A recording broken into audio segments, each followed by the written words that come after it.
Salam dan bahagia Ibu dan Bapak Guru. Selamat datang kembali di modul mengenali dan memahami diri sebagai pendidik. Mengawali perjalanan kita di modul Merdeka Belajar ini, kita akan bersama-sama melakukan refleksi mengenali diri untuk lebih memahami peran sebagai pendidik berdasarkan pemikiran Ki Hajar Dewantara. Menurut Ki Hajar Dewantara, manusia merdeka adalah manusia yang hidupnya bersandar pada kekuatan sendiri, baik lahir maupun batin, tidak tergantung pada orang lain. Jika kita mengharapkan murid-murid kita kelak menjadi pribadi yang mandiri dan merdeka, tentunya penting untuk mereka mengenali diri, berdaya untuk menentukan tujuan dan kebutuhan belajarnya yang relevan dan kontekstual terhadap diri dan lingkungannya. Sebagaimana disampaikan oleh Ki Hajar Dewantara dalam dasar-dasar pendidikan, maksud pendidikan itu adalah menuntun segala kekuatan kodrat yang ada pada anak-anak agar mereka dapat mencapai keselamatan dan kebahagiaan yang setinggi-tingginya, baik sebagai manusia maupun sebagai anggota masyarakat. Salah satu langkah awal kita sebagai pendidik adalah bagaimana memaknai dan menghayati pribadi kita sebagai manusia yang merdeka dan terus belajar. Murid-murid kita ini memiliki cara belajar yang sungguh berbeda dengan kita dahulu. Mereka sangat fasih dan teknologi menjadikan internet sebagai salah satu sumber belajar utama mereka, bisa dengan cepat mencari dan mengkonfirmasi pengetahuan dengan teknologi dalam genggaman mereka. Salam dan bahagia Ibu Bapak Guru. Selamat datang kembali di modul Mendidik dan Mengajar. Kali ini kita akan mengulas materi pendidikan selama 1 abad. Melihat perjalanan pendidikan nasional dari sudut pandang Ki Hajar Dewantara mengenai cita-cita sistem pendidikan nasional. Ibu dan Bapak Guru, metode pengajaran di zaman kolonial Belanda yang menggunakan sistem pendidikan perintah dan sanksi tanpa sadar masuk ke dalam warisan cara guru-guru kita mendidik murid-muridnya. Bahkan mungkin sampai saat ini praktek itu masih saja berlangsung. Misalnya masih ditemukan kasus kekerasan pada murid di sekolah. Murid mendapat hukuman atau sanksi saat mereka belum atau tidak mengerjakan perintah dari guru.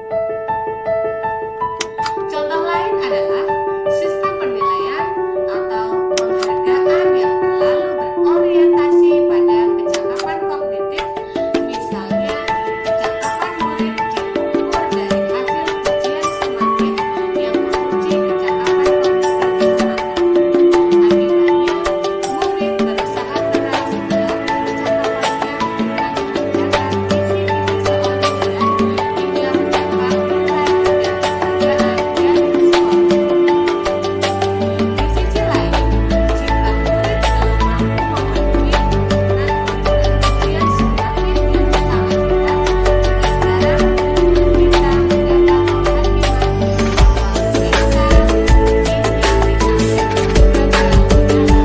belajar. Sistem pendidikan di zaman kolonial Belanda didasarkan atas diskriminasi, yaitu adanya perbedaan upah berdasarkan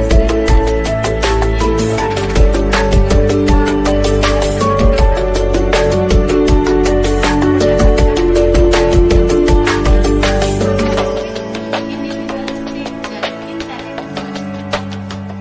Hal ini bertentangan dengan keadaan dan kebudayaan bangsa Timur sebagai perlawanan terhadap sikap yang diskriminatif. Ki Hajar Dewantara menggagas perlunya sebuah sistem pendidikan yang humanis dan transformatif yang dapat memelihara kedamaian dunia. Ki Hajar Dewantara memperkenalkan sistem AMO, yaitu yang dikenal dengan slogannya Ingarso Sung Tulodo, Ing Madya Mangun Karso Tutwuri Handayani. Ingarso Sung Tulodo artinya seorang guru haruslah berkomitmen menjadi seorang pelajar dan ia harus memberikan contoh yang baik. Ing Matio Mangunkarso artinya seorang guru haruslah membangkitkan atau menguatkan semangat muridnya, bukan orang yang melemahkan semangat.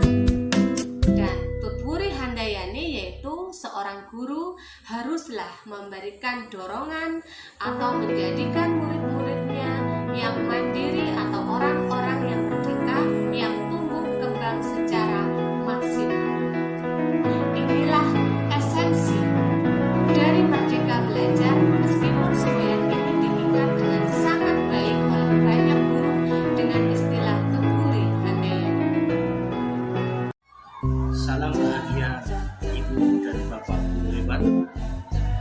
Semoga Ibu dan Bapak Guru senantiasa dalam keadaan sehat dan dapat terus belajar bersama.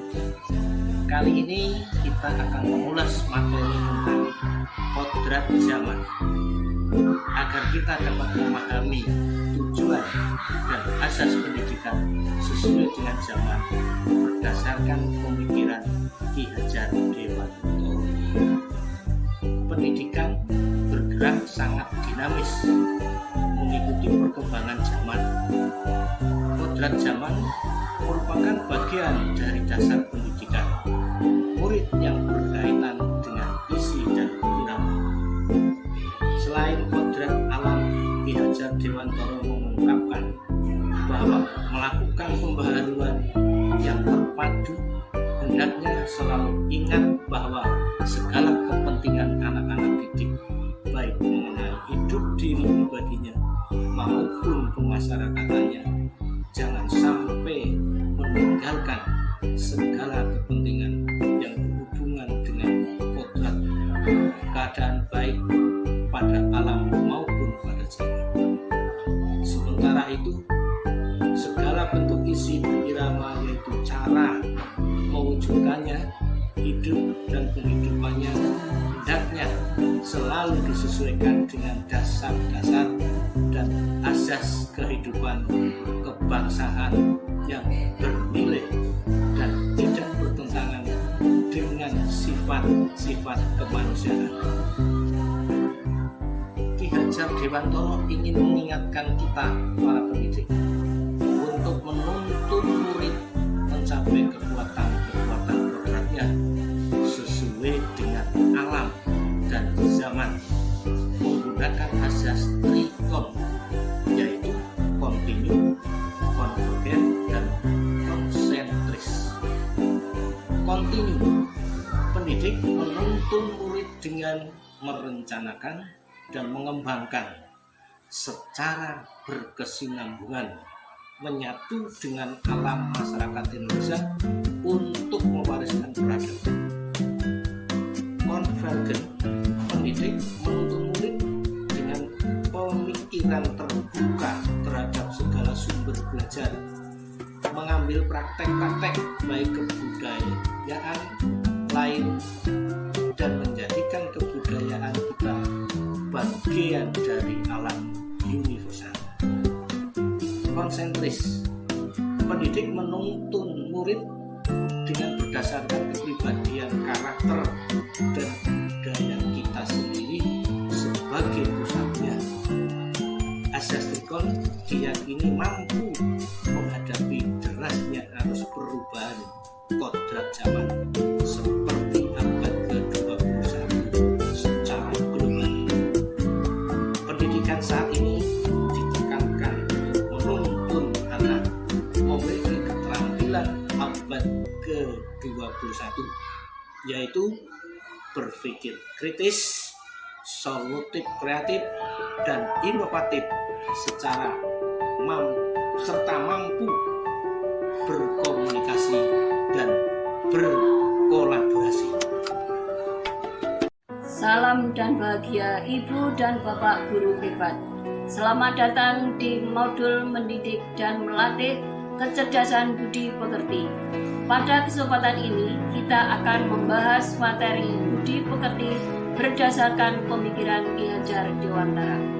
Agar kita dapat memahami gagasan Ki Hajar Dewantara, mengenai tujuan dan azas pendidikan nasional untuk melatih dan mendidik kecerdasan budi pekerti murid. Budi pekerti atau yang disebut watak diartikan sebagai bulatnya jiwa manusia yang merupakan hasil dari bersatunya gerak pikiran, perasaan, dan kehendak atau kemauan sehingga menimbulkan suatu tenaga. Budi pekerti juga dapat dimaksud sebagai perpaduan antara cipta kognitif dan rasa afektif sehingga menghasilkan karsa psikomotorik. Misalnya seseorang yang memiliki budi pekerti jujur, maka kecil kemungkinan ia melakukan kebohongan atau mengambil sesuatu yang bukan miliknya, atau bahkan ia akan merasa terganggu jika melihat ketidakjujuran yang terjadi di sekitarnya. Salam dan bahagia Ibu dan Bapak Guru hebat. Selamat datang kembali di modul pendidikan yang mengantarkan kebahagiaan dan keselamatan. Kali ini kita akan mengulas materi Merdeka Belajar Abad 21 agar kita dapat merefleksikan perubahan zaman dan memahami tantangan-tantangan dalam mendampingi murid sesuai kebutuhannya. Peran guru adalah memfasilitasi dengan baik dan benar bagaimana murid dapat membangun pemahamannya dengan maksimal. Sebagai contoh, murid ingin mengetahui hewan atau binatang apa saja yang hidup dekat di sekitarnya. Maka guru tidak langsung memberikan jawabannya, tetapi membimbing murid melalui pendekatan saintifik dengan pertanyaan-pertanyaan yang mengarahkan murid untuk dapat mengamati, menanya, mencoba, menalar, dan mengkomunikasikan.